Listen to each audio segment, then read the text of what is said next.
खेल रही थी, जैसे कि उसको उसकी इस अकेली जिंदगी में, जहां उसका कोई दोस्त नहीं था, वहां एक साथी मिल गया। अमाला को राजमहल की बिल्कुल भी याद नहीं आ रही थी। आखिर ऐसा क्या था राजमहल में? माँ बाप के बाद तो वो वहां अकेली ही थी। उससे तो किसी को बात करने की भी अनुमति नहीं थी। अमाला अली के साथ खुश लग रही होती है। वो नन्हे से जीव को बार बार अंगूठी से बाहर निकालती और बार बार अंदर डालती। अमाला को अभी तक असल में अली के बारे में ज्यादा कुछ नहीं पता था। कुछ बातें आने वाले वक्त पर छोड़ देनी चाहिए। यही सोच के अमाला ने अब जंगल के दूसरी तरफ से लगे शहर की ओर कदम आगे बढ़ाए। अली अमाला के उसको बार बार निकालने से तंग आ गया था। वो गुस्से में कहता है, अगर अब तुमने ऐसा किया ना, मैं इतना बड़ा रूप ले लूंगा और तुमको खा जाऊंगा। और मुझे ललकारना मत, मैं ये बहुत ही आसानी से कर सकता हूँ। तुम्हारे साथ हूँ इसका ये मतलब नहीं तुम्हारा गुलाम हूँ। अमाला उसकी बात सुनकर हंसने लगती है और कहती है, ठीक है, चलो मान ली तुम्हारी बात। अमाला रास्ते में मिलते हुए कोई भी जंगली फल खा रही होती है, जिससे अली को शक्ति मिलती रहती है। अली रास्ते में चलते हुए अमाला को कई ऐसी बातें बता रहा होता है जो अमाला को आगे चलकर काम में आने वाली है। अमाला तो ये सोचकर ही हैरान थी कि इतना छोटा सा जीव जो किसी और के आहार पर जिंदा रहता है, वो कैसे इतना बुद्धिमान और चतुर हो सकता है। अमाला खुद से कहती है, मामूली नहीं है ये, इतने सालों जिंदा रहा है। ऐसे ही थोड़ी कोई इतने सालों तक जिंदा रहता है। अमाला को यह भी डर था कि अली जितना उसके साथ रहेगा, वो उसकी ऊर्जा कम करता रहेगा। अली को साथ में रखने के लिए अमाला को शक्तिशाली होना पड़ेगा। अली उसकी जान के लिए खतरा है, ये उसको पता था, लेकिन कितना, इसका अभी उसको अंदाजा नहीं था। अमाला परेशान हो जाती है। ना वो हर वक्त अब अली को अंगूठी में रख सकती है, ना ही वो उसको हर वक्त खाना खिला सकती है। अमाला इस बारे में ज्यादा सोचती कि उसको कुछ ध्यान आता है, एक ऐसी बात जिसको उसने अपने जहन में कहीं दूर छुपा दिया था। अमाला चलते चलते रुक जाती है। अमाला को याद आता है कि जब वो 5 साल की थी तो अपनी माँ के साथ रहा करती थी। एक दिन कुछ ऐसा हुआ कि उसकी माँ ने उसके हाथ में पारस पत्थर की अंगूठी थमा दी और उसको कहा कि इसको तभी इस्तेमाल करना जब वक्त आएगा, वरना ये अंगूठी बहुत बड़ा विनाश लेकर आ सकती है। नन्ही अमाला ने अपनी माँ को पूछा था, आप मुझे ये क्यों दे रही हो और आप कहाँ जा रही हो? लेकिन उन्होंने उसको कुछ नहीं कहा और आखिरी बार अमाला को गले लगाकर हमेशा के लिए कहीं दूर चली गई। अमाला को बस अपनी माँ की वो झलक आज भी अच्छे से याद है। आज इतने सालों बाद उसको समझ आया कि माँ ने उसको ये अंगूठी दी क्यों थी। अमाला अंगूठी को अपने माथे में लगाती है और जैसे ही वो ऐसा करती है, उसके माथे के बीचों बीच एक सफेद रंग की रोशनी दिखती है। हजार तरह की यादें अमाला के दिमाग में द्वंद करने लगती है। फिर कुछ देर बाद अमाला को कुछ यादें एकदम साफ दिखने लगती है, जिनमें से सबसे जरूरी याद थी उसकी माँ की याद में उनकी बताई हुई बात। माँ अमाला के लिए कुछ खत लिख कर गई थी, जो अमाला बचपन के अकेलेपन में कहीं पीछे छोड़ आई थी।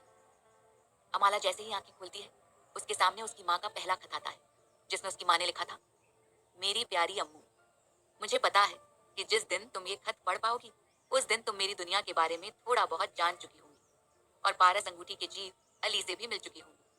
धीरे धीरे जब तुम इसको काबू में करना सीख जाओगी तो ये तुम्हारी बातों का पालन करने लगेगा और फिर तुम्हारी शक्तियां बढ़ती जाएंगी। लेकिन इस बात का ध्यान रखना कि किसी को भी इस बात का पता ना चले। कभी भी किसी पर भरोसा मत करना, वरना बहुत बड़ा विनाश होगा। दूसरी बात ये कि तुम्हारे शरीर को अभी बहुत कुछ सीखना है, लेकिन जो भी सीखो उसको पूरी ईमानदारी से सीखो, वरना सही वक्त आने पर तुम्हारी शक्तियां तुम्हारे ही काम नहीं आएंगी। अपनी सुरक्षा तुमको खुद ही करनी होगी। और तीसरा, तुम्हें अपने जादू का एक खास हिस्सा देकर जा रही हूँ, जिससे तुम्हें किसी भी चीज को सीखने में आसानी होगी। कुछ भी हो, तुम कभी कमजोर मत पड़ना। इस पूरे संसार में मेरे लिए जो हो तुम ही हो। तुम हमेशा मेरी याद में हो। अम्मू, मैं तुमसे बहुत प्यार करती हूँ, लेकिन मेरा जाना बहुत ही जरूरी है। वक्त आने पर तुमको सब समझ में आ जाएगा। अमाला की आंखों के आगे से सारे खत गायब हो जाते हैं और भावुक होकर बस सामने देखती रहती है। अमाला को इस बात का तो यकीन हो जाता है कि उसकी माँ मरी नहीं, बल्कि कहीं चली गई है। ये बात उसके दिल को बहुत राहत देती है। बस वो ये सोचकर थोड़ी हैरान होती है कि उसकी माँ जादू का एक हिस्सा उसके पास छोड़कर गई है। इन 17 सालों में उसके पास ऐसी बहुत सी यादें हैं जिनसे वो जादू के साथ साथ बाकी की चीजें भी सीख सकती है। अमाला को बस किताबों का ज्ञान था, क्योंकि अकेले बैठ वो उन्हीं का अध्ययन किया करती थी। पर अब उसको पता है कि उसको और क्या सीखना है। अपने चाचा की हरकत से वो एक चीज तो सीख गई थी कि संसार में केवल शक्तिशाली की कदर है, और शक्तिशाली बनना उतना भी कठिन नहीं है जितना कि लोगों को लगता है। आपका शरीर ही आपका स्वामी है, और शक्तिशाली इंसान शरीर से कमजोर नहीं हो सकता। कहा जाता है कि इस पूरे संसार में केवल ऐसे 2 लोग पैदा हुए हैं जो इतने शक्तिशाली थे कि पूरी धरती को हिला सके। उनके पास ऐसी जादू की शक्ति थी कि चुटकी बजाते ही पूरा संसार उनका गुलाम बन सकता था। अमाला को जैसे ही ये सब बातें पता चल रही थी, उसको यकीन नहीं आ रहा था कि कैसे वो अचानक से उन लोगों में आ गई जिनका जन्म कारणवश धरती पर होता है। अमाला को अब उन लोगों की भी फिक्र होती है जिन पर शक्तिशाली लोग जुल्म ढाते हैं।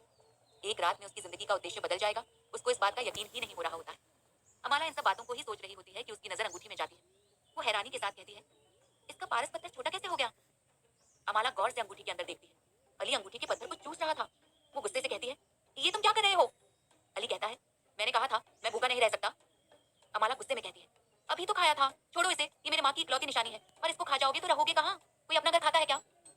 अली जैसे ही ये सुनता है वो पत्थर को चूसना बंद कर देता है। अमाला मन में सोचती है, ये क्या मुसीबत पाली मैंने, इसका भी कोई हल ढूंढना होगा मुझे। अमाला को पता है ये पारस पत्थर उसको भी शक्ति दे रहा है। अगर ये नहीं रहा तो उसका शरीर कमजोर होता जाएगा और फिर चाह कर भी ना वो कोई शक्ति धारण कर पाएगी, ना ही कोई जादू सीख पाएगी। अमाला को अली पर गुस्सा आने लगता है क्योंकि केवल एक यही अंगूठी है जो उसकी माँ की निशानी के तौर पर उसके पास है। और ये नन्हा जीव जिसका पेट शायद एक बड़े कुएं के माप का था, वो उसे भी खा रहा है। अली अंगूठी से बाहर निकलकर जैसे ही अमाला की हथेली में बैठता है, वो उसको गुस्से में कुछ बोलने को होती है, तभी उसको अपने शरीर में एक अजीब सी शक्ति का एहसास होता है। ऐसा एहसास उसको पहले कभी नहीं हुआ था। उसको लगता है जैसे उसकी हड्डियों में कोई सुई चुभा रहा है। उसको समझ नहीं आता कि अब ये क्या हो रहा है, और वो कमजोर महसूस करने लगती है और वहीं जमीन पर बैठ जाती है। अमाला आंखें बंद करती है और उसको जो दृश्य दिखता है उसे देख वो हैरान हो जाती है। वो खुद को एक बड़े मैदान में 1000 सैनिकों से युद्ध करते हुए देखती है। अमाला उन सबको ऐसे धराशायी कर रही थी जैसे अमाला ये सब अपनी माँ के पेट से सीख कर आई हो। अमाला आंखें खोलती है तो देखती है कि एक तलवार उसके बगल में रखी हुई है। अमाला उस तलवार को गौर से देखने लगती है। उसमें मौर्य गुना हुआ था। अमाला सोचती है, ये तलवार मेरे पास अचानक कैसे आ गई? अली तभी उसको देखकर कहता है, हैरानी की बात नहीं है, तुम मौर्य हो और ये तुम्हारे पास आनी ही थी। धीरे धीरे तुम बहुत शक्तिशाली हो जाओगे और शक्तियां तुम पर हावी ना हो, उसके लिए मैं हमेशा साथ रहूंगा। अमाला अली को हैरानी से देखती है और कहती है, अगर मेरे सामने कोई मुसीबत आती है तभी भी तुम मेरे साथ ऐसे ही रहोगे? तुम तो मेरी शक्तियों का भोजन करते हो। हाँ, उसका तुम्हें कोई इंतजाम करना होगा, और माई मौर्य की शक्तियां बचाना मेरा उद्देश्य है, उसके लिए मैं हमेशा साथ रहूंगा। अमाला राहत की सांस लेती है और खुद से कहती है, ये सारी शक्तियां मेरे पास खुद आ रही हैं। मुझे इन शक्तियों का इस्तेमाल करना सीखना होगा ताकि मैं वो कर सकूं जिस चीज के लिए मुझे माई मौर्य ने सब सौंपा है। अमाला ये सोचते हुए जंगल को पार कर शहर की तरफ बढ़ चुकी होती है। अमाला सोचती है, यहीं कोई रहने की जगह ढूंढनी होगी और ऐसे रहना होगा कि कोई भी मुझे पहचान ना पाए। अमाला शहर की तरफ चल ही रही होती है कि उसको एक आवाज सुनाई देती है, आप कहाँ जा रही हैं? अमाला देखती है कि सामने उसकी ही हम उम्र एक लड़की खड़ी है जिसकी पीठ में एक बस्ता है जिसमें सामान है। अमाला उसको देखती है और वो लड़की उसको कहती है, शायद हमारी मंजिल एक हो और ये नई जगह है, हम साथ रहेंगे तो कोई शक भी नहीं करेगा। अमाला हैरानी से कहती है, कौन हो तुम और अचानक से कहाँ से आ गई? तभी अली अमाला के कान में कहता है, कोई सवाल मत करो, तुमने सवाल किया तो वो भी करेंगे और अभी तुम्हारे पास कोई जवाब नहीं है। अपनी सच्चाई को छुपाना ही तुम्हारे लिए समझदारी है। भूल गई तुम्हारी माँ ने क्या कहा था, किसी पर भी भरोसा मत करना। अमाला को अली की बात समझ में आती है और वो उस लड़की को कहती है, ठीक है, साथ चलते हैं। दोनों चुपचाप एक दूसरे के साथ राज्य की तरफ चलना शुरू करते हैं। ये सफर अमाला को कहाँ लेकर जाएगा? क्या अमाला को कोई और भी यहाँ मिलेगा जो उसकी माँ से ताल्लुक रखता हो? जानने के लिए सुनते रहिए सिर्फ पॉकेट एफएम।